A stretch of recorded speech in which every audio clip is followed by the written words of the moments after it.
seconds away from the start now. Johnny Bowe on the outside, just cribbing a little bit, and Thomas Mazera on the inside. Race 2, round 2 of the Shell Touring Car Nationals. Brocky gets a flyer up the inside and will gather in Mazera, or will he? No, but he muscles his way in alongside Glenn Seton and also Alan Jones as they come out of there. The two HRT cars are side by side as they go beneath the Dunlop Bridge.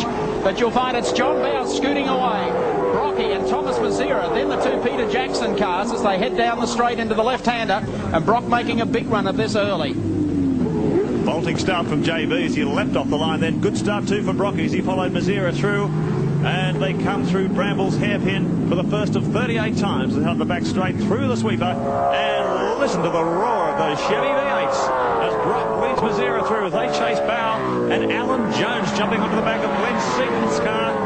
The two Peter Jackson Fords running 1-2 in the pack. Alan Jones actually went for an engine change after the first heat. So we may see a big run here from Alan Jones. He hasn't had a good weekend. There's Glenn Seton sitting in behind Thomas Mazera. Brock already up into second spot. Great start from Peter Brock. And about to be monstered here is Thomas Mazera in 015. John Bowe isn't going to forget that start for a long time. That was an absolute brilliant takeoff.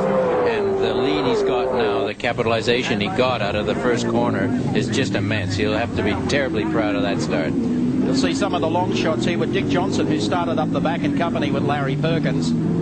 He's actually been able to snip Perkins a little early, although Perkins got off the line a little better than he did. They work the sweeper now for the second time. Seton goes through. Jones is one spot back behind him. And a little drizzle starting to come into effect here at Symmons Plains this afternoon. We started with searing temperatures for qualifying yesterday. A little cooler to start with this morning. There's Mazera going through. Next is Seton Jones, then the two Coke Commodores. They're running very strongly. The Gardner operation gets stronger week by week. And the beauty indeed of this cooler weather, it's not actually wet enough at the moment to even think about wet weather tyres, but this big cool breeze coming across and these few droplets of rain will help pull the track temperature down and make these tyres last to the end of the race. We should have a great race here in Heat 2 of the Australian Touring Car Championship.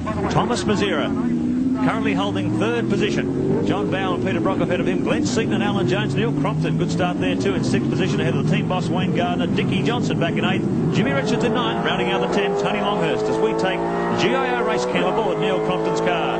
This is Crompton running in sixth, battling as he tries to track down Alan Jones and Glenn Seton up ahead of him. You can see there Jones having a real go on the outside. Has he overtaken the team boss? Indeed he has. So Alan Jones, new engine on board, Peter Jackson car 35, and really going for it. Crompton has done a great job, and the PJ car has gone to the pits. So Glenn Seton heading into the pit area. He's having a shocker to start the season with. Alan Jones, in the meantime, he was almost ready to headbutt the motel wall this morning. He's had a horrid weekend. Just couldn't figure out how he wasn't competitive in qualifying yesterday. And there's Seton, and we'll get a report down from the pits, but something major's gone on with the Seton car, and we know it's not tyres, and the engine is switched off, so you can take your pick. No, bad day for Glenn. He's having a terrible start to his 1995 championship. But this man on the other end of the scale is doing a fabulous job. The only man now in the 54-second time bracket. John Bowe really doing very quick times at the front of the field. He's opened up the gap last time around to 3.4 seconds over Peter Brock with just 3.5 runs on the board. There's the gap. We wait for second. There's Brocky. He goes through. Then it's Thomas Mazera. The next is Alan Jones. Then the first of the Coke cars. It looks like Neil Crompton going through. Let's go down to Andy Raymond, who should be with Glenn Seton. Yes, I am with Glenn Seton, Mike, and a very disappointed Glenn Seton. I've only just spoken to you, Glenn. What's happened? The engine's got to drop the cylinder or got a miss in it, so it wasn't worth going on because it's just losing too much speed. Today hasn't been one of those days. Nor was Sandown. Never mind, Glenn. Mate, we'll see you back at Bathurst. Yeah, thank you. Here we are looking through Dunlop race camp. Dick Johnson on the ball. This is looking at the top six from the rear end of the top six. Dickie Johnson in sixth position now. Car 17 as he comes up behind Neil Crompton and tries to make an impression on the Coke first direct car as they peel off another lap. 5 laps down in this 38-lap contest. And boy, tyres are going to be a critical factor here, Alan. A critical factor in the weather too, as it gets colder and colder with this wind blowing and a little bit of rain cooling the track down. The choices that have been made might not exactly be what everybody wants. Here we are under brakes into the hairpin, the dreaded hairpin. Downhill and around we go. Wall, Armco wall waiting for you on the right. Through the gears. Not much in it, you can see, just steady pegging, sitting there behind in Neil's draft, thinking now which side can I go by, and Neil's not going to give him too much of an opportunity. No, he's going to make Johnson run round the outside of him. Oh, huge brake lock-up. Just ahead of Crompton it was. It must have been Alan Jones who locked them all up on the way in. You can see the smoke just still hanging around there for a spell. Great pictures coming out of our Dunlop Tyres race cam. Symmons Plains. The battle of Johnson trying to get through the field, pick up a second spot after failing to finish the first heat. Doesn't seem to be any shortage of horsepower from the Coke Car too. Keep in mind this weekend, the first time they're running their Rob Benson prepared V8s. Under a commercial deal with Brad Jones Racing, and I believe this is only an early specification of the engine. More power to come. So the Coke Cars certainly not making in Mumbo this weekend. Well, it's pretty tight out there on the racetrack. Dickie Johnson, have you found a way past Crompton yet? Oh, mate, it's a bit funny, you know. I can sort of catch him down here, but he covers the road pretty good. You'd be doing the same, wouldn't you? I suppose if he was behind me, I'd say yes. Well, John Bowe's escaping from the mob. He's run away with this one. That must make you feel good anyway. Well, that's halfway there. I've got about another 4 guys that I'd like to fix up, and then we'll see what happens. Dick, how are the tyres hanging together at this stage? Well, at the moment they're terrific, but a long way to go yet, isn't it? At least the weather's played a little bit in our hands, I think. Okay, let you get on, and thanks for the chat. Okay. Zero down the back straight. So that Chev down there. Yeah, the engine's just bouncing on their rev limiters there as they really get to the maximum braking. Oh, look at Dick Johnson really on the ragged edge there as he braked hard, coming back toward pit straight once again. This fabulous view from the front spoiler of Larry Perkins' Castrol VR, coming under increasing fire from the 2 Winfield cars. Isn't this a great view, our Castrol Oils race cam? Well, into the left-hander. Larry just sits in behind. The Winfield Commodore shows you just how the cars do move over the racetrack. For our trackside cameras, of course, they look so settled and so still. But here's Larry up on the outside of Jimmy Richards. He's going to try and duck back down on the inside of him on the exit. Watch this. Oh, not nearly. I don't know. Way Very close. Tremendous driving.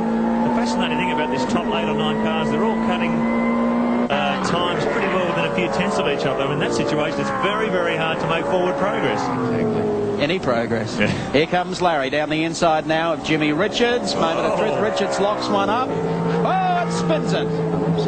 Really locked it up. Yeah. So he'll get out of the mire down there, the potato field. Oh, it was Mark Skaife. I'm sorry, I said Jim Richards. So he's gone off just ahead of those.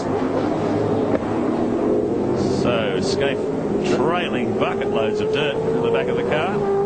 They started okay for Mark, that's gone downhill since. I tell you, it has been the mover, and that to me is Larry Perkins, because he has pulled up on this the group. There's Jones going through, then it's Crompton, then it's Dick Johnson, and just back behind them, Perkins now starting to get on the tail of this group. Yeah, well, Larry's cutting some pretty quick competitive lap times too. He's matching the times of John Bowe at the moment as he begins to charge through the field. And in fact, he's just gone past Wayne Gardner. Yep. So he's picked up another one. And I wouldn't mind betting he's probably using the tyres from that first heat because he only got 2 or 3 laps out of them. So he's probably got some nice fresh rubber under the car too. And he's using them to great effect. Larry Perkins pushing his way through the pack. He started from the back of the grid. 16th position. Now he's up to 7th. And tracking down Dick Johnson. So we should have a great battle here soon for 5th, 6th, 7th and 8th. Here's a good formula when you can see the cars in that position, all on site, all on camera. Tremendous factors here we've got that have made the Shell Australian Championship a real success over Visually there, the gap a couple of laps back, Perkins wasn't even in the equation.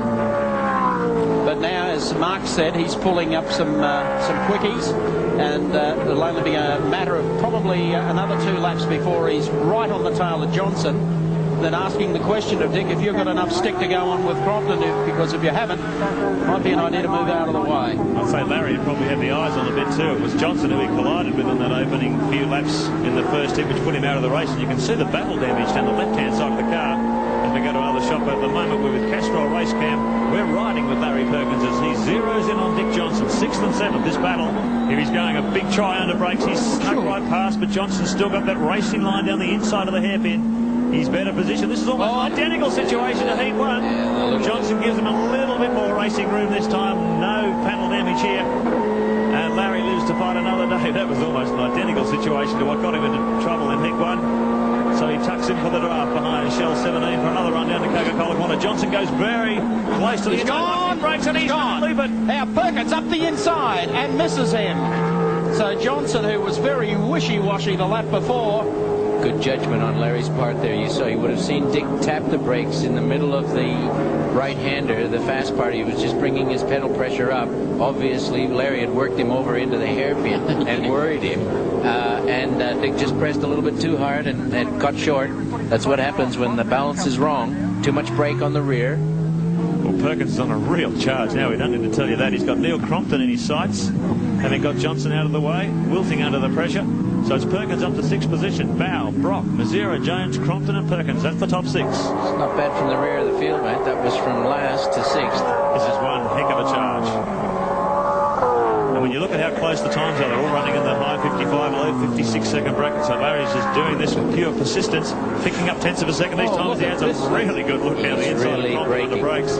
Really braking. Uh-oh, there's John Trimble in the Daily Planet car. He's got around sideways.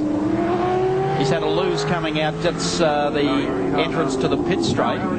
Fortunately, fairly well out of the way. Car still moving, trying to... he's brought himself around this time. He's actually off the circuit now. Lap 21 as John Bowe across the start finish line that time. We're over half distance in this 38 lap Heat 2 of the Symmons Blade Round of the Touring Car Championship. Look at Perkins' car squirming under brakes. Oh, as he just goes absolutely on the limit on that middle pedal, trying to make up some ground on Crompton. Yeah, well, I got a little sideways on the exit that time, but he's worried Dick Johnson out of the front-running 5, and now he's making a ploy here at both Crompton, who has moved up also on the tail of Alan Jones, and Jones has been locking up the inside front, I think almost on cue every lap. I'll tell you what, LP's just fired off a real flyer, a 55.6 that last time around. He's taken a half a second off this bunch. So he's getting plenty of speed out of the Castrol VR at this stage. Neil Crompton will be well aware of it, as GIO race cam shows us quite graphically. That Castrol snout of the VR right in behind him. You're not wrong about the snap that the new Benson engines have got on this Coke team. Look at that rate of acceleration he got away from Larry there. Not only that, the rear tyres must be hanging together. The level of mechanical grip they're generating from the car must be quite good, because he's getting out of these corners very quickly as well. Extremely well. Look at that, another car length out of the hairpin, and that's good engineering and good power. Good driving as well.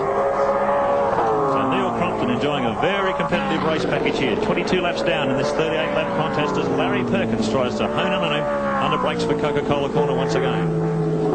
Crompton comes in, Jones locks it up just a touch on the way in. Another one is stalled through there as we pick up on our race leader, John Bowe, car number 18, goes beneath the Dunlop Bridge, and there's the gap, the visual gap that he's established over the rest of the field. Time to check them out on the Shell race score. John Bowe is your race leader. Brocky runs in second, Thomas Mazzera is third, Alan Jones is fourth, and Neil Crompton giving us a great ride, rounds out the 5. Back here at Symmons Plains, John Bowe, car number 18. Everything falling into place. A great day for JB in front of his home crowd. 22,500 of them at Symmons Plains Raceway. He's been threatening to win both ends of the Shell Touring Car Championship round here for a number of years. It looks like happening for him today. Bowe leads. Second spot still held down by Brocky. Third is Mazzera. Then it's Jones, Crompton and Perkins. And there's great scrap as they head up to the hairpin yet again.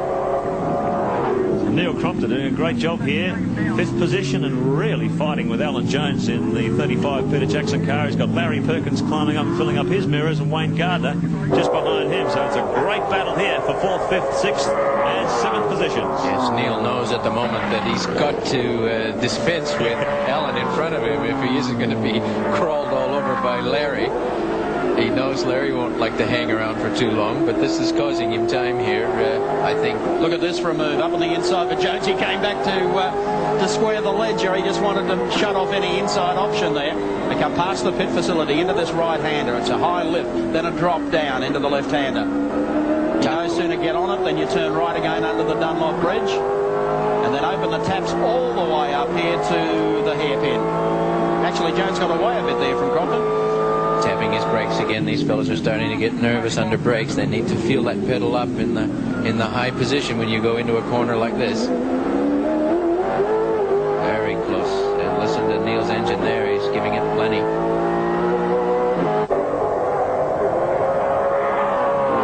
Crompton goes past Perkins. Not in the draft as yet. He was a little closer to Crompton a couple of laps back. Crompton is monstering Alan Jones, who has been just dabbing the brakes there, and you notice the smoke come off. Going wide there onto that apex, onto the pit straight. Larry's right rear was almost off the track.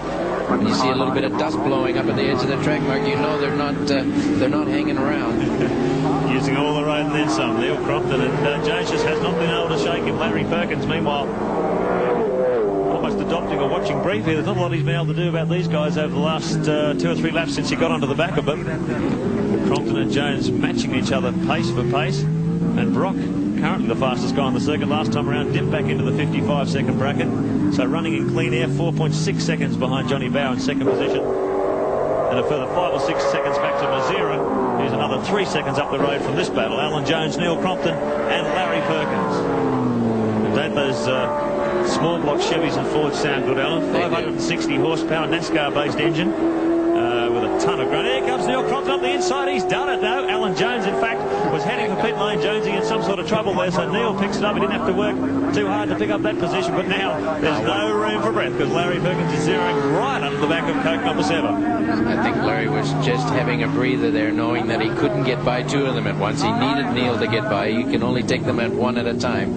Yeah, Jonesy was hurting for tires on the rear. Yeah. So a new set of Bridgestones going on for Alan Jones in the 35 car. As Larry right on his tail. Whoa! Giving tail broke away. Classic power oversteer when you can see the rear of the car go out and you know the driver's got his foot flat on the gas. GIO race can really show graphic demonstration of how important it is to get out of the corner quickly and cleanly. The Larry, a little bit of power oversteer there. Neil got out of it cleaner, and look how much extra revs he carried all the way down the straight. Opened up a big gap on Larry Perkins here as they feed the power in. Coming back onto pit straight once again. Crompton's doing a good job here. He's up to 4th position now. I think he's doing an excellent job, mate. Jones heading into the pits there to get new tyres. So Neil Crompton up to 4th, Larry to 5th, and Wayne Gardner up to 6th. So the 2 Coke cars in the top 6. Perkins probably made up just a touch of ground that time past the pits. Neil Crompton gets past John Trimble in the Daily Planet car, and Larry, you can see, is just on the same as they come up to the hairpin. That gap is fairly stationary. In the meantime, one of the young lions on the Touring Car Championship trail this year is David Attard in the Alcare number 49 car. And I think he's done an incredible job here on the weekend. He finished certainly in the top 10 of the opening race this morning. And he's still running in 10th spot now in the second race. So he's going to pick up some points today in the championship. That's good to see. Number of privateers running. He is one of them. Greg Crick and young Paul Romano, John Trimble, they're all running as privateers, and that's great to see. Really impressive run from this team from the moment they started. I think the Triple Challenge at Eastern Creek this year was their first outing, and right from the moment they've been right on the pace in the privateers battle. The all-car Commodore. There's Bat Romano's kid, Paul Romano, and this is another guy doing a fabulous job in his debut in touring car racing. He's running 14th at the moment in the field. That mightn't sound a lot, but he's been in 2 touring car rounds so far, has really done very well, hasn't been in trouble, and he's about to get the blow-by here on the inside, but he's been observing faster cars as Peter Brock goes through. I'll tell you, in practice on Saturday, Mike, I was privy to be standing next to Dick Johnson and John Bowe on the pit wall, and they were watching Romano go around, and after 2 or 3 laps, Bowe said to Johnson, gee, he's doing a pretty good job, isn't he? Like, that's quite a wrap. Nice compliment. For a rookie in touring car racing. He's only a young kid, 18 and 19 years of age, and obviously a huge career ahead of him. Here's another one, Greg Crick, a name that would be well known to motorsport fans. He's driven a few times, I think, for Dick Johnson at Bathurst, a number of the leading touring car teams. 3 times, or 2 times winner, sorry, of the Target Tasmania road race event down here. And here he is in one of the ex-Larry Perkins Commodores.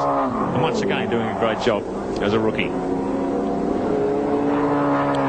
Yes, these fellows are all up against the dozen best drivers in the country, so it's not as if it's an easy forum to walk into. And see him working hard at the wheel there. Apparently, we gained quite a number of other privateers for our next round of the Shell Touring Car Nationals. That's round 3 at Bathurst, a fortnight from today. Back at the front of the field, John Bowe goes through the sweeper, but I tell you what, the guy who is gaining on him is the boy who's celebrating his 50th today, Peter Brock. And he's been carving quite a slice out of that gap that Bowe's held over the field. And here comes Brocky. He sure is. 1.9 seconds the last time across the strike. Let's see how there's this time, but he's chopped that down from just over a 5-second lead. And Brock last time around lapping over a second quicker than JB, so he's getting plenty of speed out of this thing. 1.2 seconds the gap last time, so Brock is monstering this lead.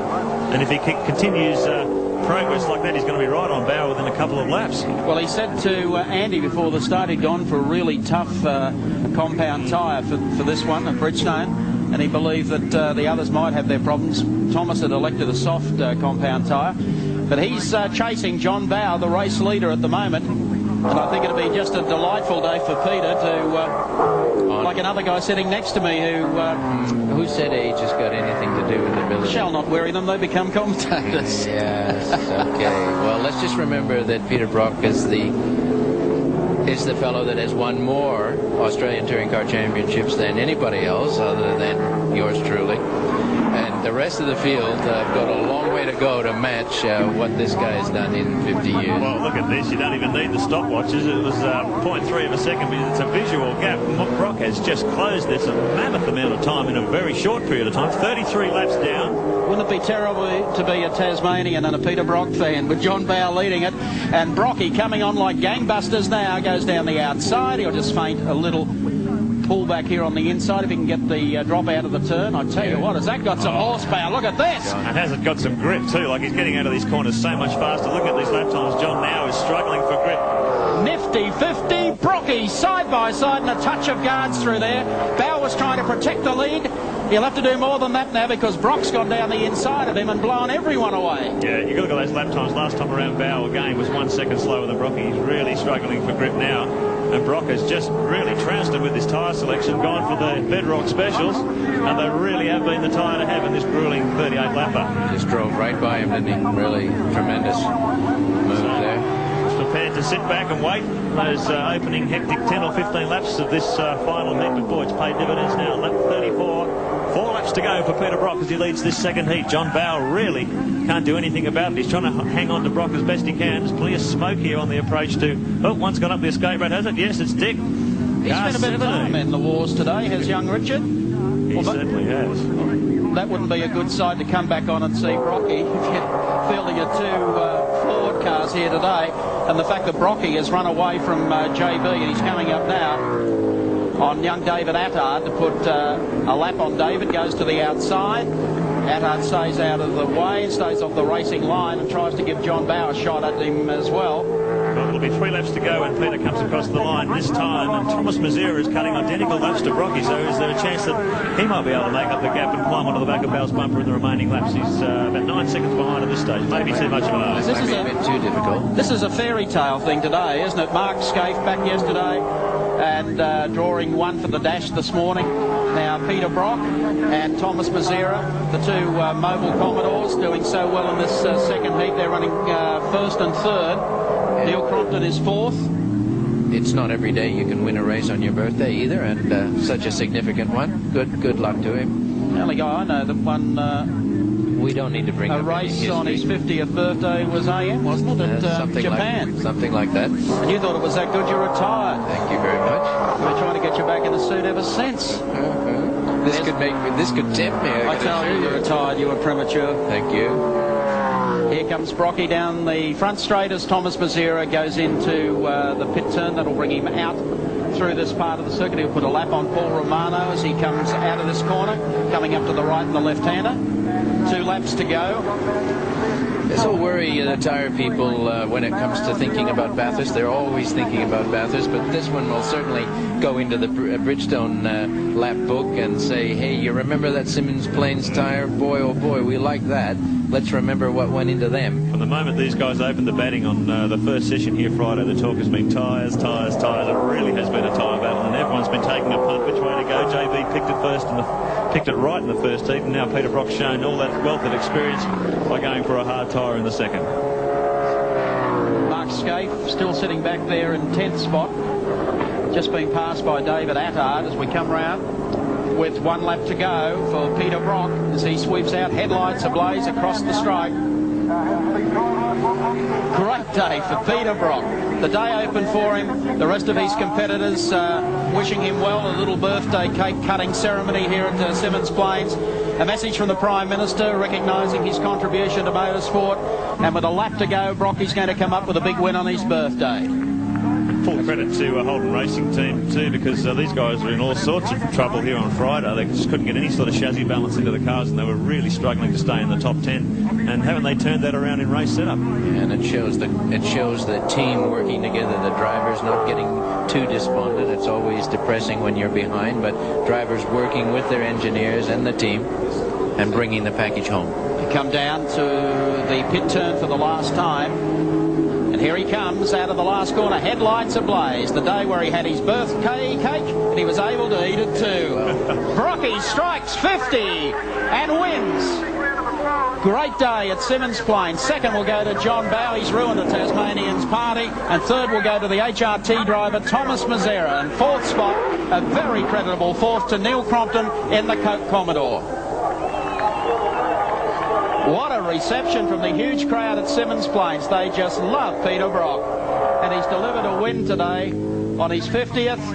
And the fans all think that is kind of fabulous. Let's check them out for you now on the Shell Race Score. Checking them out for you. Peter Brock, the winner of race 2 of round 2. Second went to John Bowe. Third was Thomas Mazzera. Fourth, Neil Crompton. And fifth was Larry Perkins. Sixth place went to Wayne Gardner. Seventh to Jimmy Richards. Eighth to Tony Longhurst. Ninth, a great night to David Attard. And rounding out the 10 was national champion Mark Skaife.